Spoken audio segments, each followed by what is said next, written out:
The bells of Baylor's September sounded their iron throats until the sound seemed to be the air itself. Mara had heard bells for births and bells for burnings, bells for weddings of lords she would never see, bells when ships returned with holds of lemons, and bells when the Blackwater was choked with bloated cattle after a flood. But she had never heard bells that made her feel as if something inside her might be struck into ringing too, as if a hollow space in her ribs had been made for a sound like this. She was a baker's daughter and a baker herself when her father was too drunk to stoke the ovens. She had shaped dough with chapped hands since she was small enough to sit on the floured table and push her thumbs into the soft places.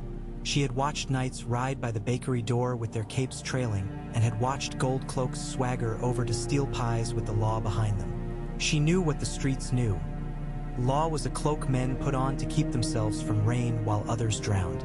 The day she pushed through the crowd in the square, the smell of sweat and tallow, the old fish oil burned in lanterns, the sour stink of the city in heat rose up like breath. The square was filled until people pressed their faces against the stone skirts of saints to breathe. She could hardly think for the sound and press. The sun flashed on polished sword and polished helm and polished cheeks of boys who had never seen winter. It was the man on the scaffold who made everyone so quiet that the bells were all you could hear.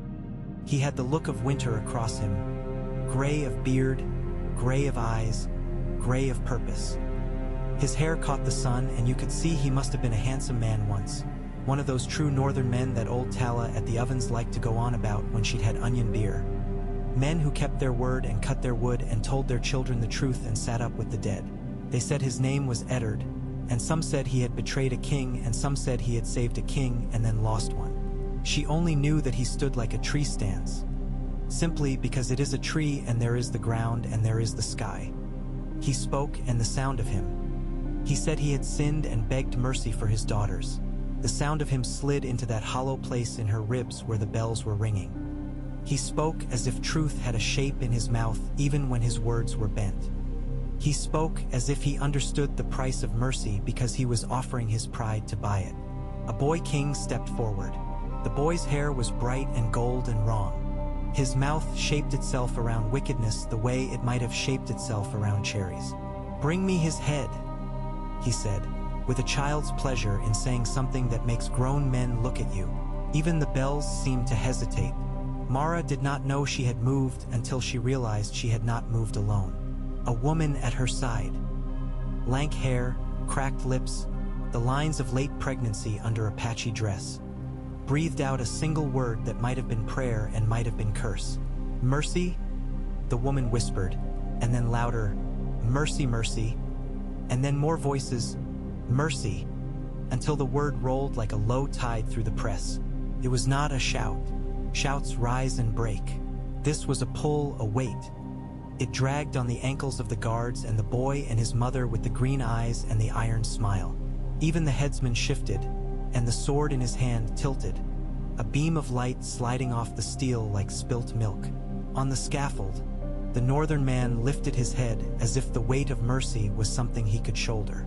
He looked across the crowd like a father searching for a lost child. His eyes, when they passed over Mara, made her think of cold water. They made her think that the world could be made clean. The boy king's mouth flattened. He was a child told no.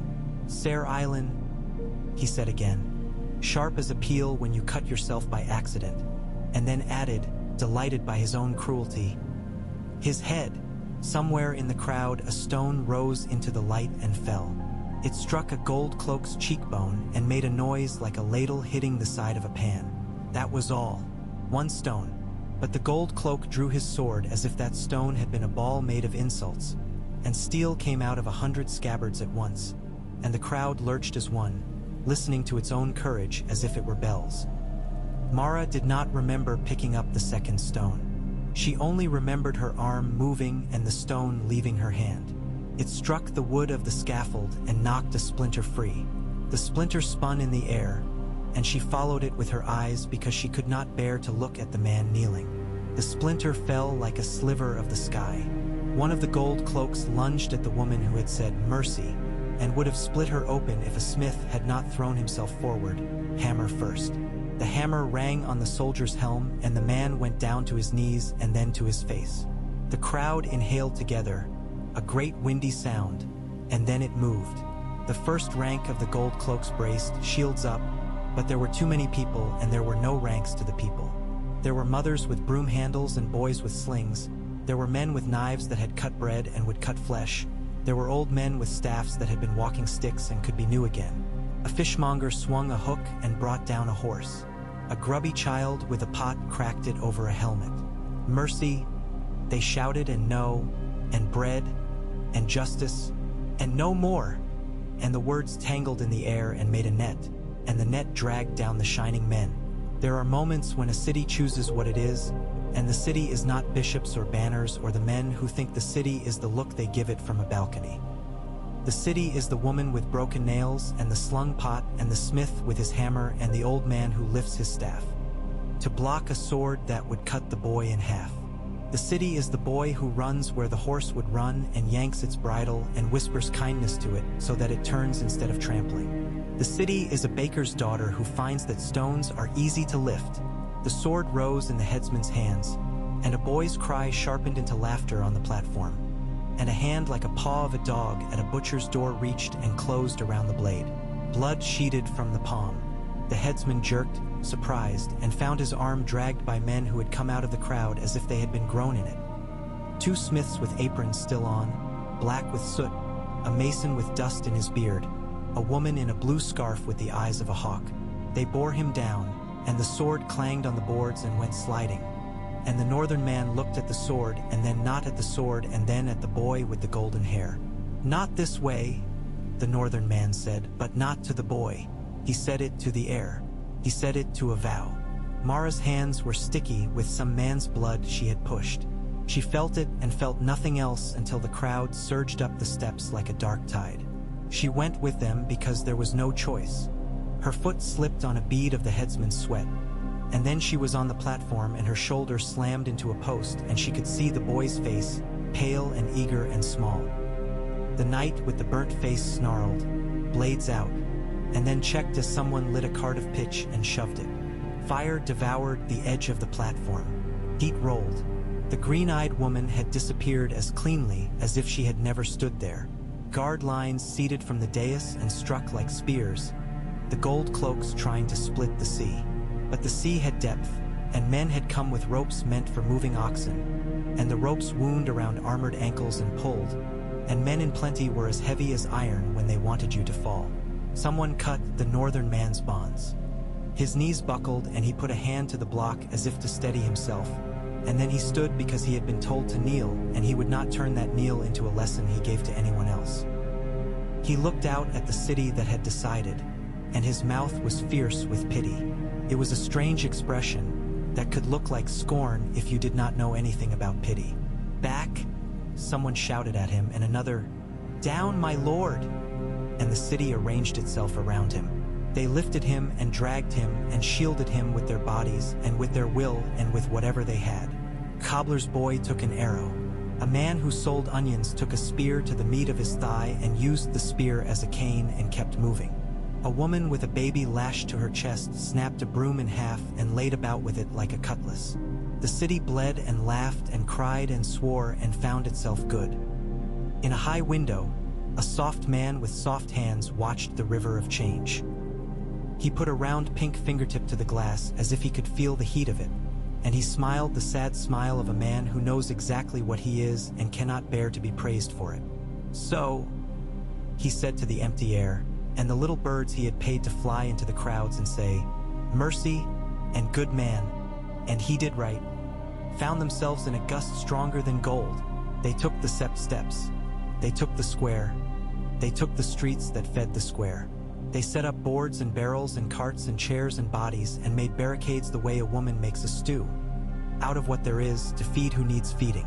Gold cloaks who had wives and sons in the alleys behind those barricades remembered the names of those wives and sons and set down their pikes. Janos Slint shouted orders until he shouted them to no one.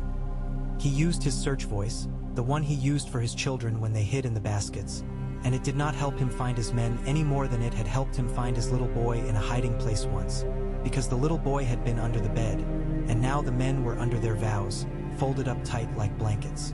They rolled wagons across the mud gate and locked it with chain. They hauled halberds out of armories and passed them to men who had never held them. And those men held them as if they were the poles of a tent they needed to raise for all their children to sleep in. They took the King's Gate. They swarmed the fish market and the alley that went around the back of the sept, where there was a door no one honorable would know and many dishonorable men did. The dishonorable men found themselves pressed up against the stone and told firmly and without ornament that they were going to be useful for once. In the Red Keep, the queen drank wine and then poured it away and then drank more. She stood in Maegor's holdfast with her children and a handful of knights whose breath she did not like to smell.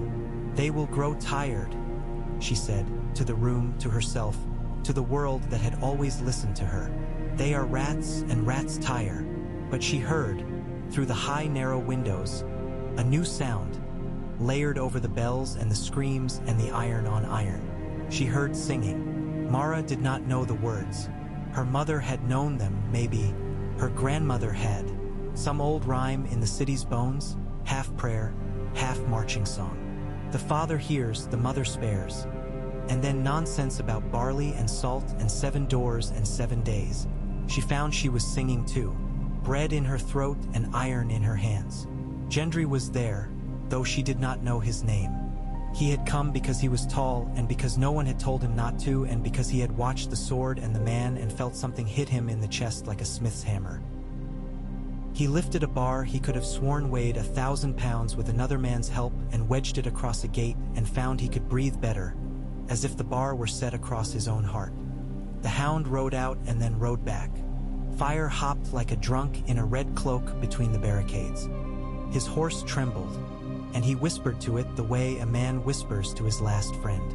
No one tried to stop him. Someone threw a handful of ash and he gave them a look like a lash and kept going. He felt, for the first time since he had been a boy, something like shame.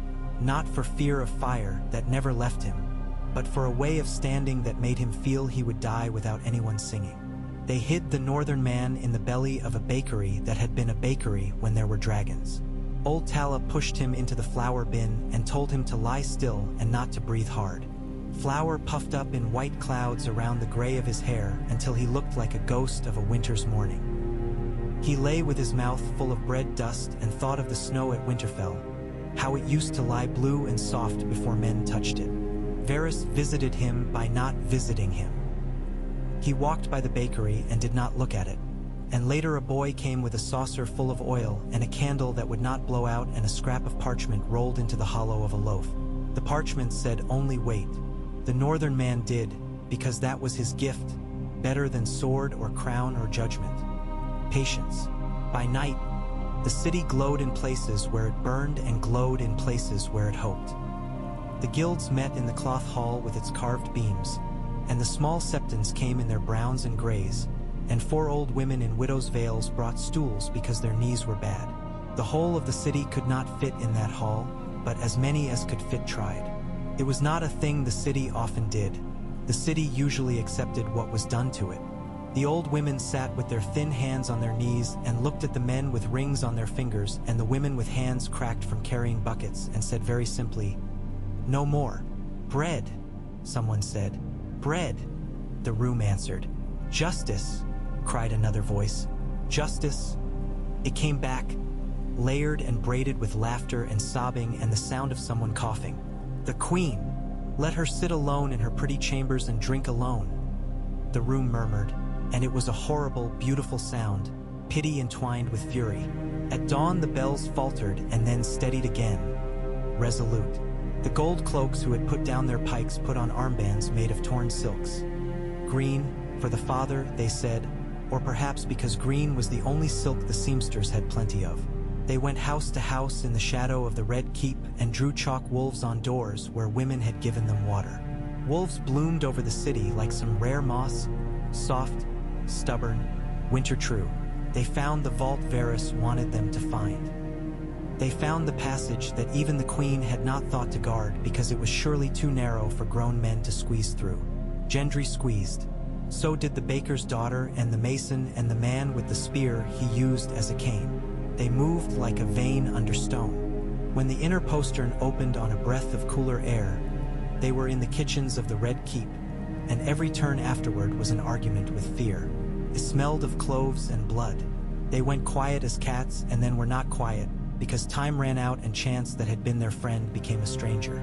They crashed through the buttery and into a corridor where the walls were hung with tapestries of deer and dogs.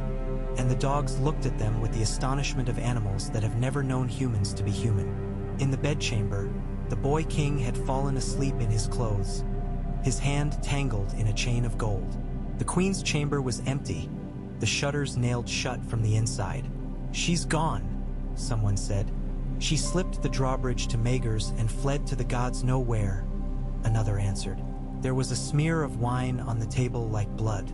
All the lilies in the vases that had been put there for appearances had drooped their heads. They did not kill the boy. It seemed possible. He woke with a little gasp like a child who has dreamed of falling and looked at the ring of faces and laughed because for a fraction of a second it was a game. The laughter died in his throat when no one laughed back. They bound his hands and gagged his mouth, though he had no skill for words except to strike at things with them. They carried him to the great hall beneath a banner they had made out of a bedsheet and a pot of black lamp stuff. A dire wolf, clumsy and fierce, its teeth too big, and the sight of it made some put their hands to their mouths and weep as if it were a face of a friend returned from the dead. They did not know why they wept, only that they did. They put the boy on the high seat because there was a strange justice to it. They set him there and pulled the table away so he could not kick it. He looked so small he could have been anyone's son. The old women in widows' veils took their stools and sat on the flagstones and regarded him without hatred. Hatred was hot and would not do. They needed the opposite of hot. The small septons came and the bigger septon did not. He had not left his high chamber. He had taken to his bed with a sudden illness of the soul that looked like an illness of the body. In his stead came Brother Lomar with his threadbare robe, and he lifted his hands and he spoke not of kings or thrones but of oaths. A man's oath to his people, a people's oath to one another, a promise and what it costs and what it gives. They decided without deciding that the Lannisters were done in the city. Not by blood, not as heads on spikes. That would have been easy. Let them hang their heads in their own halls, a fishwife observed, and listen there to their quiet. There was laughter at that. It was true laughter, not the laughter of seeing someone thrown to dogs. They offered the boy a choice he could not understand. The wall where there were no crowns and no mothers and no gold. He would go there with a guard of men who would not touch him and would not talk to him and would not let him talk them toward any harm. He would be a child among men who had forgotten how to be children. Later, if he had to, he would become a man there. If not, he would mow the ice with his breath. It was a circle that ended because it ended. Who rules then? Demanded someone who remembered that men with rings on their fingers needed some name to write on their ledgers. The city rules, said one of the old women. It will teach itself. It has hands. She did not mean that a mob ruled. She meant that the bakers and the coopers and the water bearers and the seamsters and the small septons and the men who had put down pikes and picked them up again would stand in the cloth hall every morning while the bell of the mother rang, and they would speak and they would listen and they would deal out grain, and they would hear wrongs and set them right. They would send for men who had lived in the dark places in the Red Keep and ask them what was kept in those dark places. They would write letters because some still could, and they would send them to the man named Stannis, who cared for rules the way a mason cares for straight walls, and to the boy in the west with the wild brown hair, son of the man they had saved, and to the south where a beloved brother of a dead king had called banners. They would say, "We have set aside gold, we have set aside fear. Come to us with law in your hands and bread in your wagons, and we will open our gates." The queen left that night, or perhaps she had left the night before.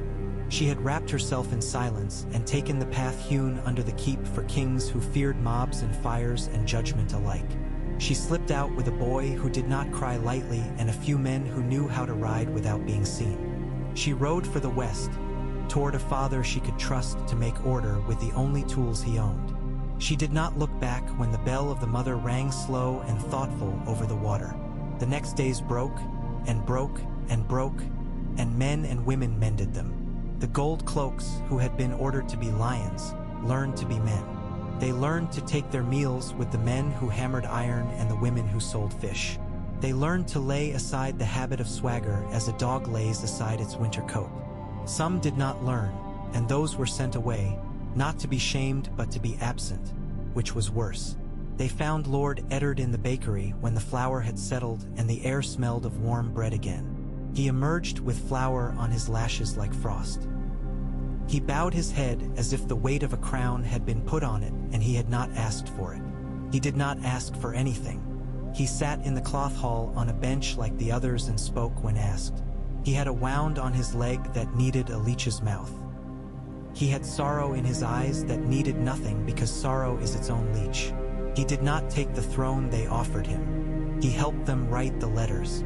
He taught them how a council might be made to hold rather than to glitter. He said the boy was the king's son by the law of men who had wanted him to be, and that mattered. And then he said that in this city, the law would be bred before it was anything else. When the letter to Stannis went north around the bay, and the letter to the wolf went west along the river, and the letter to the south went wherever letters go when war has made roads new. He washed the ink from his fingers with water that smelled of iron. He took a long time to do it. The boy went to the wall. He went past women who watched him with faces like stones that had been in a stream a long time and come to understand the way water wears you down and makes you smooth. He went past men who did not spit and did not bow. He went out the mud gate that had been closed to armies and opened to a child. He did not look back. Tywin's men came, and they did not come all at once. They came in probes, and when they saw the barricades and the wolves chalked on doors and the calm line of citizens with pikes did not break or sing or chase, they sat their horses and watched while their horses' breath smoked in the cool. They did not attack. They were not used to cities that were not confused and did not scare easily. Later they came with more and they were careful. They did not want to be burned again in some underpassage they did not see. They did not know what the city knew now, which was that it could choose. And they were made to choose too in time, whether to be lions who ate or men who lived. When a fleet came around the point with black sails that did not have lions on them, when its prows were sharp with purpose and its decks stiff with men in plain armor, the city debated for 6 hours and then opened its gates. Stannis Baratheon entered not as a conqueror but as a builder come to look at a damaged house. The council in the cloth hall received him with bread and salt and a piece of iron forged in the city's fires, and afterward, when he spoke in a halting way of law and order and of a name on a parchment that made a king true, there were men and women who found themselves almost loving him for the first time in their lives. He had the face of a man who had never been loved easily. When he sat to pass judgment, they sat with him, and they were stern and not cruel. They burned no one as spectacle. They ground the grain. They opened the granaries that had been shuttered to keep prices high. They hung no heads on spikes. The flea-bottom children stared at this lack of theater as if a feast had been cancelled. Then they shrugged and took extra bread. Some nights, when the wind came across the water with cool fingers, Mara went to sit under the shadow of Baelor's statue with old Tala and Gendry and a few others whose names she did not yet know Ut whose faces belonged to her forever. She looked up at the heavy lines of the saints' stone robes and thought of the northern man's expression when he had looked at them and had said, "Not to them, not to anyone, not this way." She had not understood at first. Now she did. There were roads to justice that twisted into other roads. The straight path was the hardest because you had to choose it every day you rose and put your feet on it. She slept when she could and woke and made bread. Her hands smelled always of wheat and a little of iron. Sometimes she dreamed of a wolf's jaw laid gentle over her wrist like a bracelet. In the west, gold burned and burned again. In the north, the boy with wild hair grew into a man under a father's eye. In the south, there were many banners and many sorrows. The city on the Blackwater breathed. It was not free.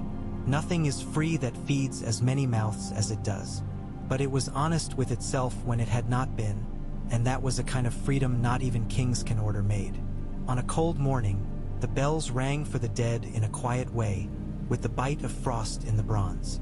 They rang to say, "We are still ourselves," and the sound of them made the hollow place in Mara's chest hum again. Not with emptiness this time, but with something like a promise kept. She saw Lord Eddard once more. He moved slowly because of the wound in his leg, a limp that would be with him when snow came.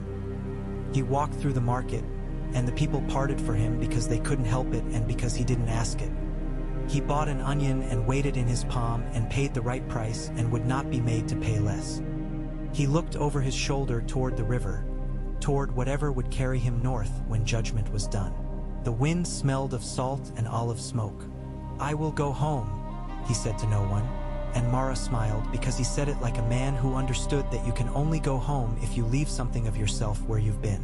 When at last he did go, when the council had found itself strong enough to stand without him for a time and Stannis had found he could bend without breaking his own heart, the city brought Lord Eddard to the quay with no trumpets, with no banners.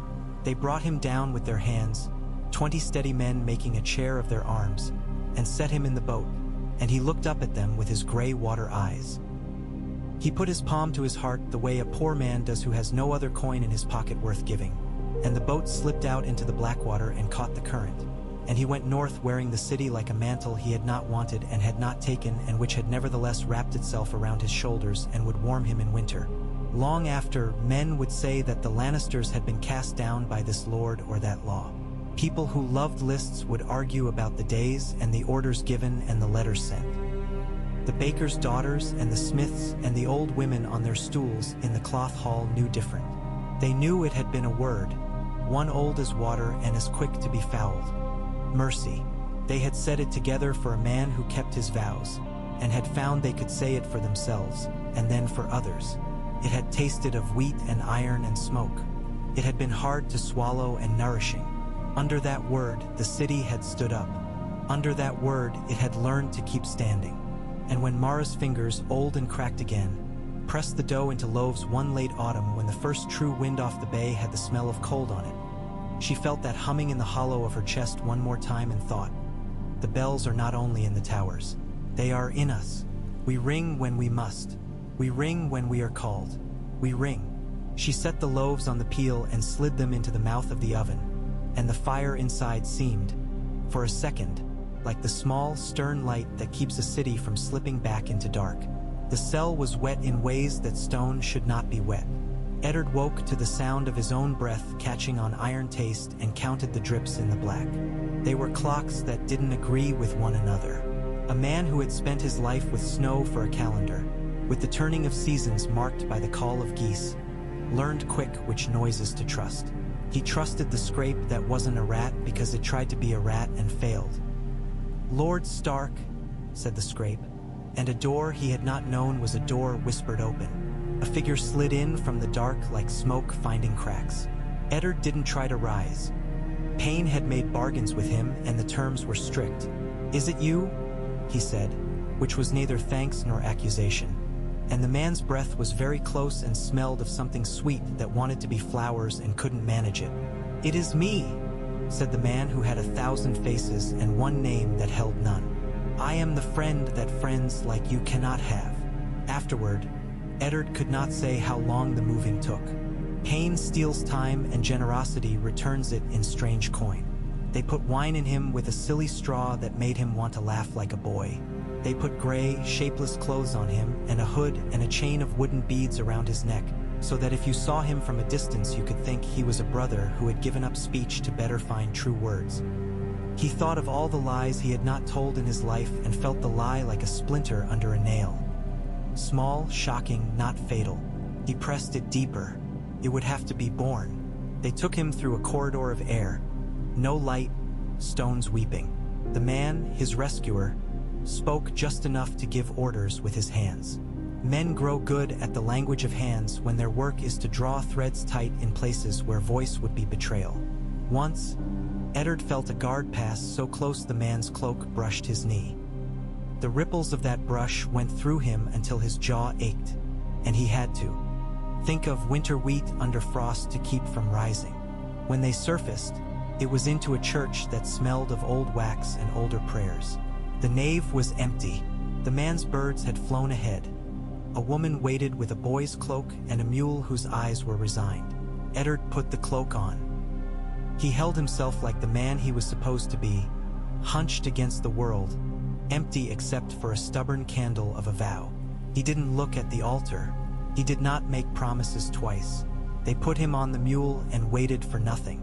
They moved through alleys that the city uses as veins, hidden until a knife finds them.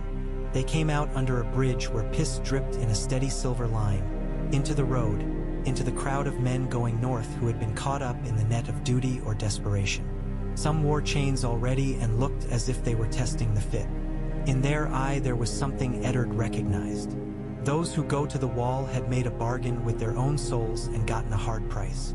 He had made a bargain with his and gotten the same. It was no more than a day before he saw his daughter walking with the black brother who had taken her in. She wore a cap too big for her and walked the way girls walk when they must keep their heads low and their backs straight at the same time. It still put anger into him like a hot iron in a barrel of brine. The anger hissed and curled. It wasn't the useful kind, not unless he could give it a shape and a handle. He breathed until it turned hard and cold and could be put aside, like a sword is put on a rack. The road north was a string, and men tugged it in both directions. There were fires where the road bent and smoke where it ran straight. Once, Eddard smelled a thing that made him think a smith had been burning leather, and they came upon a farm the Lannister scouts had left behind them like a thought discarded. The chickens pecked at the ground with boredom. The woman in the yard stared as if they had stepped out of her dream. She had lost her man and not yet found crying. Eddard gave her his water. He gave her a promise he could not keep, because he would not lie and because a promise is not a lie when a man puts his whole self into it. When Yoren died, he did as he had lived, stubborn and foul-mouthed and neat as a stitch. It happened on a day of gray sky and raw wind. The Lannister men came with a flag they did not believe in and a writ that was a joke, and Yoren spat and said no like a man says the only word he ever wanted to say. Steel made its case. Eddard was not far. He had learned to stay near without staying with his blood. He moved in the trees the way a man moves who understands that shadows have their own oaths. A boy with red hair swung a stick as if it were a sword. A little girl made the wrong choice, the brave one, and ran into the open. Eddard's breath broke. He did not call her name because names draw attention. He did a thing then that he would not tell if asked before a judge. He distracted men by killing one not for the justice of it, but because the man was closest and would fall loudest and make his friends turn. He cut in a way he had not cut before, not as a man who passes sentence and then swings clean, but as a man who keeps his children from wolves. There was no sentence to pass on the moment. He did not repent, not then. Tyrants invent rules and make mercy into sin. Men sometimes must invent sins and make mercy into rule. He would sort it later with the gods when his daughters were asleep. After the road unraveled, the group scattered. The girl was gone into the thick, and Eddard let her go because there are only two kinds of holding that matter. The kind that keeps a man honest and the kind a father does not do where arrows are listening. He followed the less traveled turnings until he reached a monastery where the brothers' ale was famous and their vow to escort travelers more famous still. With his hood low, he asked for bread and a seat by the fire and a place in the wagon train that would go north as soon as the snow sent letters ahead of itself. The brothers agreed because hospitality is a net they cast that brings up many fish. One of them, a big man with hands chapped like a farmer's, looked long at Eddard and then away as if he had recognized an old wound in a new place and had determined to let it heal under the bandage it had chosen. He entered Riverrun by the weir gate with the dawn. He smelled the wet stone and the river reeds and something of a home not his, and in the smell he tasted fatigue like iron. Kat's arms were around him before words were. She said his name low and he said hers lower. Robb was taller and greener and harder-eyed than the last time. He reached for his father the way a boy who has been forced to be winter reaches for summer when the wind drops. Eddard held him tight enough to steal some part of his burden and felt the part he could not steal grind between them like grit. In the chamber with a fire, with bread on the board already and butter folded on the bread because Cat could not stop being Cat, Robb spoke of battles like a dutiful scholar recites sums. He spoke of Whispering Wood and the young wolf, a name other men had given him. Eddard listened and did not smile. The name was a trap and a promise and a knife if held wrong. "We will go south," Robb said, with a clarity that would have made any man proud. "We must. They have your girls. They have Jaime. We have him." And hear his voice did a boy's jump over a rough place. "And we can trade." "No," Eddard said, with the weight of snow on the word. No, lav. We will go north. It shocked the room. It was treason against the path men had drawn on their maps. It was treason against blood if you made blood into ink that could write laws on your heart. Kat's eyes flashed with a hurt love. They have our girls, she whispered. One hand pressed over the other as if holding her own pulse down. And winter has all the world, Eddard said, quiet, because there are moments when to speak loud is to lose a truth that flees. I have seen something I cannot yet name. The watch writes ill, but it writes, and the reports it sends speak in a voice I know. My father used to say we are not kings. We are men of a place that remembers. We will remember now. They argued as people do who hope to argue themselves back into the room before the one who has spoken will leave it. In the end, Kat touched Eddard's fingers with hers and said, "Bring them home." Rob's face had gone brittle. He leaned forward. "If we go north, the lion thinks we run. He will send riders into the riverlands and drink from our people's bones to wash down his laughter. And if he thinks we run," Eddard said, "he will come too far. Then he will learn what it means to cross into weather. We do not run, we draw." It was strategy and vengeance and husbandry at once. Eddard had been a lord in a season when the weather changed, when a young, mad king burned men to hear the sound they made, when Robert's hammer thought it could strike the world flat. He had no hammer now.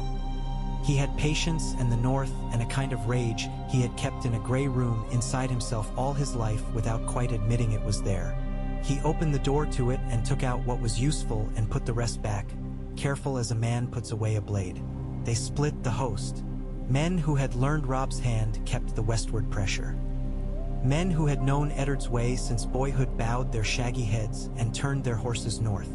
They moved with the river's curve and the long roll of the King's Road, and where the watchfires of Lannister scouts tried to mark the world into a lion's skin, they went around the edges instead of stabbing at the belly. They went with silence.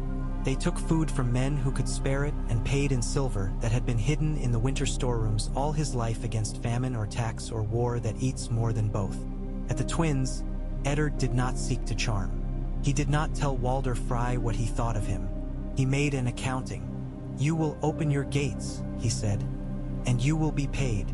You will send 2 of your sons with us for a season as my household men, just as you recall my father once did with yours. They will learn discipline and the taste of northern snow. When we have passed, you will have your bridge and your sums. I ask for no marriage. I promise only that men will not speak of Walder Frey as the man who harmed a guest or sold a friend." He spoke the last word like an axe dropped into frost. Walder Frey looked at Eddard Stark and saw a man with frost for hair and a banded iron heart and a cold rightness that did not need and so could not be bargained. He squinted and flattered and complained and, in the end, made a show of magnanimity that fooled no one and did the thing required. He gave 2 sons, boys with thin chins and eyes hungry for something they could not name. Eddard put the boys under the hand of a man from White Harbor who believed in soap and oaths. It would do. He sent no boy to the Iron Islands. He sent Manderly ships to watch the Mander's mouth, to be a tide the Ironborn could not guess. He sent letters to lords who had once come to Winterfell for harvest feasts and left with full bellies and thick cloaks. He asked for men to come wearing their sense, not their pride. He invoked old debts the way a careful man invokes old gods, precisely with the weight of years. Roose Bolton came with eyes like winter glass. His voice rasped polite lies as neatly as a butcher's knife takes skin. Eddard marked him as a man for watching. It is a mercy, he thought with a grim humor, that such men wear their masks poorly around those who have spent their lives seeing through ice to the fish beneath. On the 4th day in the north, ravens beat at the air with a frantic intent. They came from the wall, feathers rhymed. A message. Dead men who would not lie down, blue eyes in the woods, the half-sure scrawl of a boy who had seen a thing no boy should have to make into letters. Eddard took the letter to the godswood and read it with sap and leaf all around, and what he had been working towards settled wholly upon him. The line that joined his loyalty to his family, to his blood, to his house and to his people, stretched north beyond them all, to a duty that had never been made into a song because it was too cold to sing. He called his men and spoke to them not as a lord with honeyed words, but as a man who cuts the wood he burns. "We do not abandon the riverlands," he said, "only as a falcon does not abandon the field when it rises for a better height. We will strike where we must, but there is a greater strike coming. There is a winter that is not only ours." He made terms with Rob. "You will hold the south of the neck," he said to his son, and Rob nodded with the grim joy of being trusted hard. "You will break the lion's teeth on stone and bog and starvation. You will send word to Edmure to Brinden. You will not feast with Freys unless you carry your own table. You will keep killers at your back who would rather kill lions than wolves." "And you, father?" "I go to Winterfell," Eddard said. "We arm. We watch the sea. We remind men that when their king is false or absent, they themselves must be true." The ride to Winterfell was like a pilgrimage and a hunt. He stopped at houses where men had come of age under his eye and now had sons of their own with something of the same way of shifting weight on a horse. He stopped in villages where old women remembered that he had cut a man once for beating his wife and then paid for the man's son to be apprenticed to the smith. He stopped at White Harbor and stood before Wyman Manderley and asked for ships and grain and obedience with dignity, and Manderley, who understood that kindness and command come from the same P River, gave what was asked and more. He reached Winterfell under a sky like iron and a smell of snow that was not yet falling. The stones of the castle held the heat of 1,000 fires and the memory of men who had warmed themselves at them. He touched the walls with his palm, as he always did when he returned, and said the name not of himself but of the place. He stood in the godswood and felt the old griefs and the new ones take up their accustomed places at the table inside him and stopped trying to spill over the edges. Bran's bed stood empty and full. Rickon's small boots lay where a careless nurse had kicked them. He did not move them. He stood very still and let his eyes grow hot and then cool. Grief is a winter work. The less you thrash, the more you survive. Asha Greyjoy's sail was not the first he had expected to see on the horizon of the stony shore. But the warning came late and the Ironborn came early as always, hungry and sure and contemptuous of those who kept fields. He had posted men along the coast like stones thrown into the tide. They did not stop the tide. They made the water show its lines. He gave Asha a battle the way a patient man fights a wasp nest. Smoke first. He burned bait in the coves where a ship like hers would tuck in greedy as a fish. He turned the Melessa's bulk into a ram under tow. He sent Manderley sailors in light boats into the back channels where a Greyjoy captain would not believe ships could go. He watched her flagship turn too late and scrape her belly, and he marked the moment when its swagger became a limp. He did not gloat. He did not take the field himself. A lord's body has a job more than being a banner on a horse. He watched with a quiet that made his men stand straighter. When Ramsay Bolton came like frost across a window pane, invisible until it was everywhere, Eddard had already iced the edges. He had posted men of the Crannog north of the causeways. He had sent quiet men to sit in trees along the old paths from the Dreadfort who could count boots in the night by listening. He had kept rangers home from the watchfires in places outside the walls where a man like Ramsay would set his torches and grin. He had doubled the flour in his stores and halved the salt. He had sent a letter to Roose Bolton that had no ornament. It named certain names: a miller's girl in Barrowton who had not come home, a carsman who had vanished after buying winter stores, and a hedge knight who had no hedges anymore because burning does not leave a hedge, only ash. He asked for the bodies and for an explanation and received a reply that described weather and fevers in the troop and God's will. He read it by the window and then took it to the fire and did not throw it in. He folded it away into a drawer where a Stark lord kept records of wolves he might one day need to show to a pack. Ramsay came at last to one of Winterfell's outlying farms. He came at night and came like laughter that isn't funny. The fields were iron with frost. The dogs he brought knew only hunger and the joy of blood. He expected panic and got none. He expected a flight and ran into a wall of men with short spears who knew the ground, who had dug holes and strung wires and set stones that would roll when kicked to knock a knee. He rode the horse he rides when he wants to show a girl what a lord looks like. Its eyes rolled white when it met winter the north had made for it. He cut and preened and shouted men's worthlessness. He slipped on a patch of ice a scullery boy had poured on the path on purpose hours before because the boy's father used to be a hunter and hunters know what ice can do. Ramsay went down awkward as a crow hit by a thrown rock. In that instant, any man there could have killed him and done right. Eddard Stark had ordered otherwise. No flaying, he had said. No breaking. We bring him to the gods. He meant the heart tree and the rule the Starks had used when it was raining and when it was rich. Bolton knives found their own hearts for fear of what their lord would do to them if they didn't run fast enough from their defeat. They ran. The dogs ran faster, but not fast enough to outrun the arrows that listened to whistles. The men of the Dreadfort who were caught gave their oaths up to the tree's face like boys caught in a lie, their breath white, their eyes bigger than their mouths. Eddard tried Ramsay before the heart tree while the men and the wind watched. He spoke the crimes, and each one, when spoken by a man who does not like the sound of his own voice, weighed on the air with the weight of iron. He took the sword named for ice. He did the thing that no man should enjoy and that someone must do, because if no one does it, the world becomes a thing that bites children. When the blade came down and bit snow, Eddard felt a measure of the hot iron turned cold. It was not joy. It was the cessation of a noise you had lived with so long you had forgotten its source and now remembered and could stop. He sent word south. He did not write to Tywin because men like Tywin do not read anything but ledgers written in blood. He wrote to every small lord in the Riverlands, to the smith in Fairmarket who had once shoed his horse and slipped a sugared almond into little Arya's hand when she kicked his anvil, to the abbot whose brothers had brought him north. He wrote what he had done and why and what he would do next. He wrote to the Night's Watch and said, "We have your back." He wrote to Stannis and said, "You have law, I have north.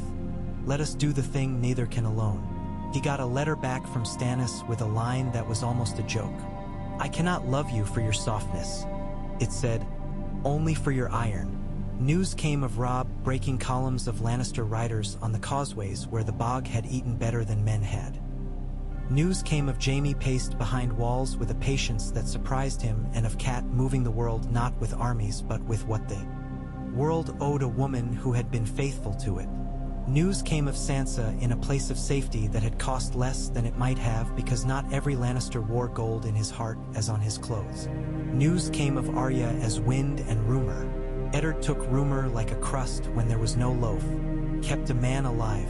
Winterfell became a hive, not noisy but full of intent. Boys drilled with pikes in the yard until their shoulders ached and they slept without dreams. Girls learned to carry water with their weights and their rhythm. Maids turned flax. Men in the armory hammered with a steady beat like a pulse. The godswood received more than grief. It received thanks. When the first true snow came, not a flurry but a soft and decisive turning of air to white, Eddard walked the wall and looked north. He felt the cold touch his scar and learned it again. He rode to the wall before full heavy winter. It rose out of the earth like something the earth had wanted to keep and men had stolen and straightened.